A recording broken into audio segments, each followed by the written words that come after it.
This one was tough. That's a tough one. It's tough to kind of soak in as a Texas fan, losing that one. It's also tough to react to. It's kind of you're kind of mixed on this a little bit. Definitely proud of the guys of the way they played and the effort that they showed out there. A lot's been made of the term moral victories, and it all depends on how you define that term. If you define it by you lose a game but you act like you won, that's not what's going on here. I don't know of any Longhorns fan who is pumped about that in the sense that, hey, we kept it close and that's all we wanted to do.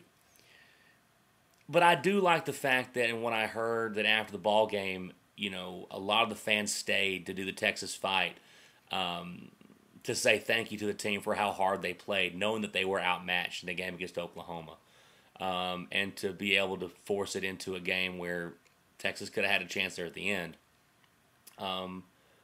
You're proud of the guys. You're proud of the effort for that. But I'm mixed on it too because I shouldn't have to be proud of the effort for these guys. And these guys, look, this group of Longhorns, there's never been a question about effort, whether they want to win or not. They just can't. They just haven't been able to. But you're supposed to get up for OU. I got mad last year when we played Oklahoma because we whipped OU last year and once again had no business being in the game. But last season, what I got so mad about the team last year was that was the best game we saw from from Texas last year was against OU, and we never saw that effort again. We never saw that kind of execution again. Fast forward to a year later, we play Oklahoma once again in another game where we really don't have a chance, or not supposed to have a chance, and Texas comes out like gangbusters again, especially on defense, man. I can't say enough about this Texas defense. That unit keeps getting better and better week to week. And it's frustrating. I know it's frustrating with Quandre Diggs and those guys to play so hard, to play so well, and to give it back to an offense which, for the most part, is really ineffective. It's also got to be frustrating the fact in the first half you're down 17-13. 17-13, you're down, and your defense has given up 1 first down and 29 total yards.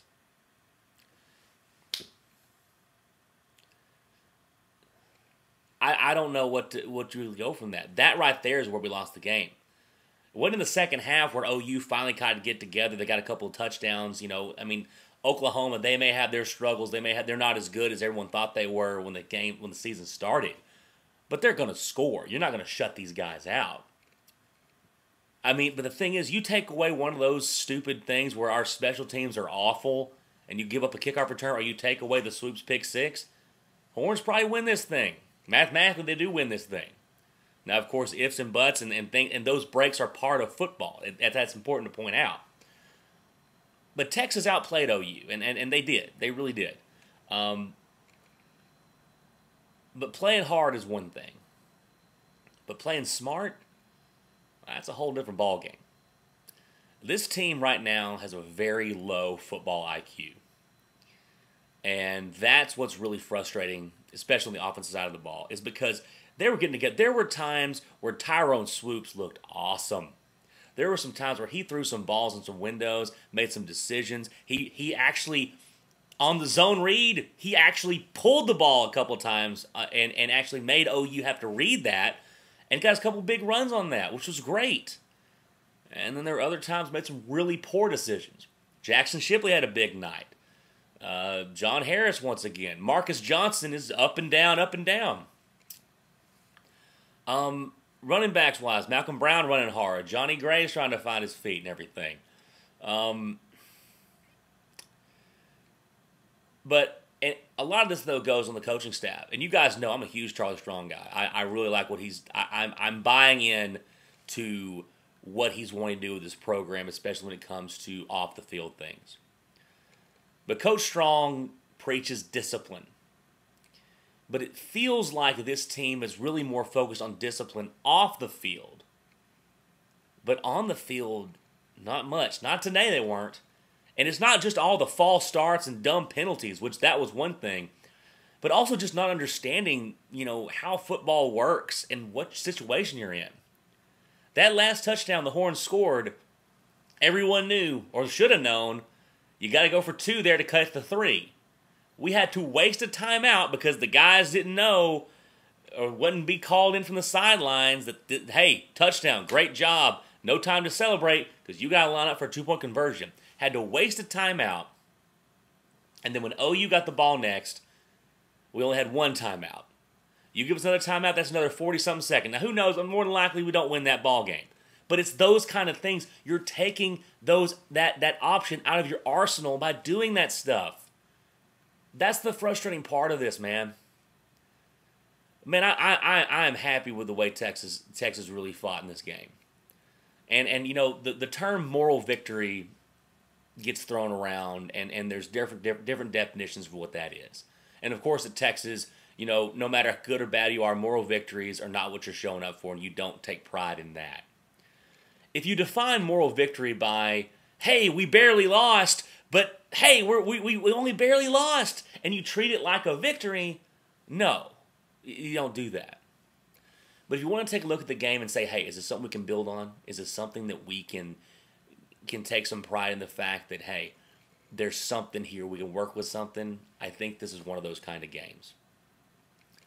You want to beat Oklahoma. Texas should have beat Oklahoma. But I've been saying this all season long. This team does not know how to win. They don't know how to close the deal. They had their shot today. They had OU on the ropes. They outplayed Oklahoma. But once again, mistakes. Oklahoma took advantage of certain situations. Texas loses again. Now go back to the 2-4 start. I said this before the season started, that the Texas Longhorns are staring 2-4 right in the face. I told people to prepare for this. And now a lot of people are acting crazy, not necessarily in the Longhorn fan base, but outside the program. They're like, oh, worst start since 1956. Well, I mean, just look at it. You've got a team that's not very good, that we all knew that, and it's also a schedule that's front-loaded with a good Brigham Young team who had Taysom Hill at the time, a top team in UCLA, Baylor, who's a contender, and Oklahoma. 2-4 was right there. We knew it was coming. And it's here now. So, proud of the way they played against Oklahoma and the effort they showed, though once again, you're supposed to have that kind of emotion and fight against Oklahoma. But here's the real test for Texas now. And I know this pretty much feels like a lost season for the Horns, and it probably is. But if we want to, last season when we beat OU in a game very similar where we shouldn't have been in that ball game, and we went out and destroyed OU. The problem was we never saw that team again. We never saw those guys show up again throughout the season. Oklahoma, they were there. But then they kept winning games, but boy, it wasn't pretty. So now here's the challenge for Texas. We understand. You're going to get up for OU. When the Cotton Bowl comes around, you guys showed up and you fought your tails off. You got Iowa State next week in Austin. Can I get the same kind of intensity that we saw against OU, against Iowa State? Can I expect to play for the Horns to play as well, eliminating no mistakes, learning from this, growing from this, and playing a team you're supposed to beat at home and take care of business? That's the challenge for Texas. We're not talking about beating the good teams like Kansas State and Okie State and whatnot down the road. We're talking about Iowa State. Can you beat them at home? But they're going to play you tough. Especially teams like Iowa State, who are perennially struggling, they want to beat Texas no matter what Texas is like. Are you going to show up for that? We'll find out. Really proud of the way the guys played, at least the way they fought. But they played pretty stupid too, though. You got to play better than that. You got to be smarter than that. That goes to the players. It goes to the coaching staff too. But they outperformed what I thought they would do. That's hands down. That's true, especially on offense. Defense got really no complaints. Special teams is awful. Special teams is garbage. The offense has the offense has some promise, but they don't do it on a consistent basis. But hook 'em horns, Texas fight. Can't stand Oklahoma, but hey, congrats to those guys. No matter how bad or poorly they played, they still won. And here's the thing for OU. This is a game where if you're an Oklahoma fan, you probably look at this, you're happy you won, but you're not very excited by the way it happened. If OU can take care of business, though, and run the table or do whatever, this will just be a hiccup on the road that, hey, we survived it. Now, if they end up losing next week to K-State and start struggling, then you'll look back at this and couple that with the TCU loss and say, okay, there were some signs showing there. But that's for OU to figure out. Hook 'em horns, Texas fight. We'll see you guys next time.